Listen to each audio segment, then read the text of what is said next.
In today's video, we explore this thought-provoking topic through a powerful story from the life of Gautam Buddha. We'll uncover the delicate balance between kindness and self-respect, and how Buddha's teachings can guide us in being compassionate without compromising our well-being. So let's dive in and discover the true essence of balanced kindness. Kindness is a quality universally cherished across cultures and societies. It's the simple act of giving a smile, helping someone in need, or offering a listening ear. From a young age, we are taught to be kind to others, to share our toys, to not hurt others' feelings. Kindness is often seen as a measure of good character and morality. However, like any other virtue, kindness must be practiced with wisdom and discernment. Too much kindness without boundaries can lead to negative outcomes. It can make us vulnerable to being taken advantage of, lead to emotional exhaustion, or even enable harmful behaviors in others. This brings us to an important question: how can we be kind without compromising our own well-being? To answer this, we turn to the timeless wisdom of Gautam Buddha, a figure who epitomized compassion and mindfulness. Gautam Buddha, born as Siddhartha Gautama, was a spiritual teacher who lived over 2,500 years ago in what is now Nepal and India. His teachings have inspired millions across the globe, offering insights into the nature of suffering, compassion, and the path to enlightenment. Buddha taught that compassion, or karuna, is essential to the human experience. It is the desire to alleviate the suffering of others, a genuine wish for others to be free from suffering. However, he also emphasized the importance of upekkha, or equanimity, maintaining a balanced state of mind in the face of life's ups and downs. Buddha's teachings suggest that while kindness is important, it should not come at the cost of our own peace and well-being. This is where the concept of misguided kindness comes into play, a form of kindness that, instead of helping, ends up causing harm, either to oneself or others. Let's delve into a story from Buddha's life that illustrates this point beautifully. There was once a kind-hearted monk who, after hearing Buddha's teachings, decided to practice kindness to its fullest. He believed that being kind meant never refusing anyone's request, no matter what it was. One day, a group of people approached him and asked for his robe. The monk, not wanting to refuse and eager to practice ultimate kindness, gave them his robe. Soon, he found himself without any possessions, even giving away his shelter and food. When Buddha heard of this, he approached the monk and asked, "Do you believe that giving away all you have is the true path to kindness?" The monk, confused but still believing in his actions, replied, "Yes, Lord." "Isn't this what you taught to be kind and compassionate?" Buddha gently smiled and said, "Kindness without wisdom is like a well without water. It may look inviting, but it serves no purpose. True kindness requires us to also be kind to ourselves, to understand the needs of the situation, and to act in a way that is beneficial to all, including ourselves." This story highlights the difference between compassionate kindness and misguided kindness. Buddha's teachings encourage us to be kind, but also to be wise and discerning. This balance is crucial, as it prevents us from depleting our own resources, be they emotional, physical, or material. So how do we find this balance? It starts with understanding that being kind doesn't mean neglecting our own needs or allowing others to take advantage of us. True kindness includes self-respect and self-care. It involves setting boundaries and knowing when to say no.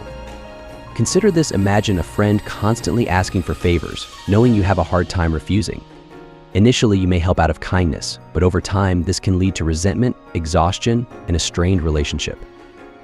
In such cases, it's essential to communicate openly and set boundaries, explaining that while you're willing to help, there are limits to what you can do. This doesn't make you less kind, rather, it shows a mature understanding of kindness. It respects both your well-being and the other person's growth, as they learn to stand on their own and respect others' boundaries. Let's look at some practical applications of these teachings. In our daily lives, we often encounter situations where we might feel pressured to be overly accommodating or self-sacrificing. Here are a few strategies to help you practice balanced kindness. Self-reflection: Buddha once shared a story about a wise king who sought enlightenment. The king approached Buddha and asked, "How can I find true peace and understanding?" Buddha responded with a simple yet powerful message: "Look within, for all answers lie inside." Self-reflection is a key aspect of Buddha's teachings. It's the practice of introspection, where we examine our thoughts, actions, and motivations. This inward journey helps us understand our true selves and the root causes of our suffering and joy. In a world filled with distractions, we often lose touch with our inner selves. Buddha's wisdom teaches us to pause, breathe, and reflect. By doing so, we gain clarity, cultivate compassion, and align our actions with our true values. Take time to reflect on your actions and motivations. Are you being kind out of genuine compassion, or are you seeking approval or avoiding conflict? Understanding your motivations can help you act more mindfully. Set clear boundaries once. A young disciple asked Buddha, "Master, how can I maintain my peace while helping others?" Buddha replied with a parable. Imagine you're a lamp in a storm. Your light can guide others, but if you let the storm extinguish your flame, you help no one. Buddha's teachings emphasize the need for boundaries, both for our well-being and to serve others effectively. Just as a lamp must be protected to shine, we must set boundaries to preserve our energy and focus. In our daily lives, we often face demands from work, family, and friends. Without clear boundaries, we risk burnout and resentment. Buddha's wisdom teaches us that saying no is not selfish, it's essential. By setting boundaries, we honor our own needs and respect others' growth, encouraging them to take responsibility for their own actions. Consider Buddha's advice in your life. Reflect on areas where you feel overwhelmed or taken for granted. Practice saying no with kindness and clarity. This doesn't mean closing yourself off, rather, it's about protecting your peace and energy. As Buddha said, just as a solid rock is not shaken by the storm, even so the wise are not affected by praise or blame. Setting boundaries is a way to remain steadfast and centered. Learn to say no when necessary. This doesn't mean being unkind, it means protecting your own well-being and ensuring that your kindness is sustainable. Practice self-care once. A weary traveler came to Buddha and asked, "Master, how can I find peace amidst my busy life?" Buddha responded with a simple yet profound teaching: you, yourself, as much as anybody in the entire universe, deserve your love and affection. Buddha's words remind us that self-care is not selfish, it's essential. In our fast-paced world, we often prioritize others' needs over our own, forgetting that we must care for ourselves to care for others. Just as a garden needs water and sunlight to flourish, our minds and bodies need rest, nourishment, and compassion. Consider Buddha's practice of mindfulness, being fully present and aware of your thoughts and feelings. Self-care can be as simple as taking a few moments each day to breathe deeply, meditate, or enjoy a quiet walk in nature. It's about listening to your body and honoring your needs, whether that means taking a break, saying no to extra responsibilities, or indulging in a hobby you love. Reflect on your daily routine. Are you giving yourself the care and attention you deserve? Remember, self-care is not an indulgence, it's a necessity. As Buddha taught, to keep the body in good health is a duty, otherwise we shall not be able to keep our mind strong and clear. Remember, you cannot pour from an empty cup. Take care of your physical, emotional, and mental health. This allows you to be truly present and compassionate when it matters most. Mindful communication. Buddha once shared a story about a disciple who struggled with harsh speech.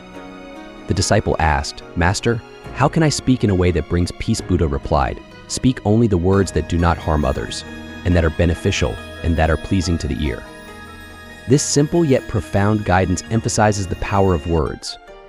Buddha taught that our speech should be truthful, kind, and beneficial. This is the essence of mindful communication, being aware of the impact our words have on others and ourselves. In our daily interactions, it's easy to speak without thinking, often leading to misunderstandings or hurt feelings. Mindful communication encourages us to pause, reflect, and choose our words carefully. It's about being present in the moment and considering the intention behind our speech. Consider this practice in your own life. Before speaking, ask yourself, is it true? Is it kind? Is it necessary? This simple reflection can transform your conversations, fostering understanding and harmony. As Buddha said, better than 1,000 hollow words is one word that brings peace. Let your words be a source of light and positivity. When setting boundaries, communicate clearly and kindly. Let others know your limits in a respectful way, and don't feel guilty for prioritizing your well-being. Seek balance. Buddha once shared a parable about a musician who struggled to find harmony in his music. The musician asked, "Master, how can I play a melody that truly resonates?" Buddha replied, "If the string is too tight, it will snap. If it is too loose, it will not play." Balance is key. This teaching reflects the principle of the middle way, a core aspect of Buddha's philosophy. The middle way emphasizes avoiding extremes and seeking balance in all aspects of life. Whether in work, relationships, or personal growth, balance leads to harmony and inner peace. In our fast-paced world, it's easy to get caught up in extremes, working too much or too little, being too indulgent or too restrictive.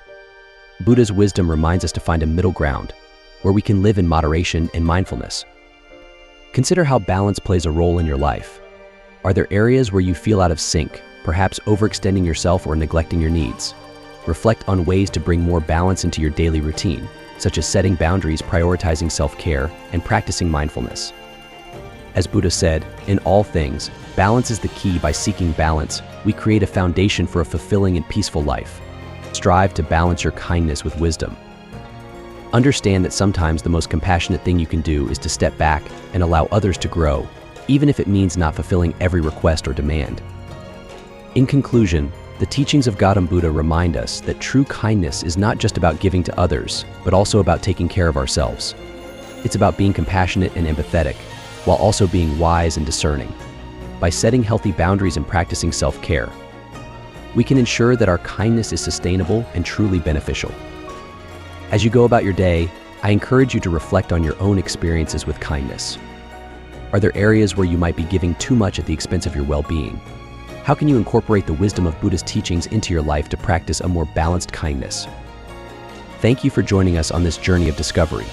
If you found this video insightful, please give it a thumbs up, share it with your friends, and don't forget to subscribe to our channel for more stories and wisdom. We'd love to hear your thoughts and experiences in the comments below.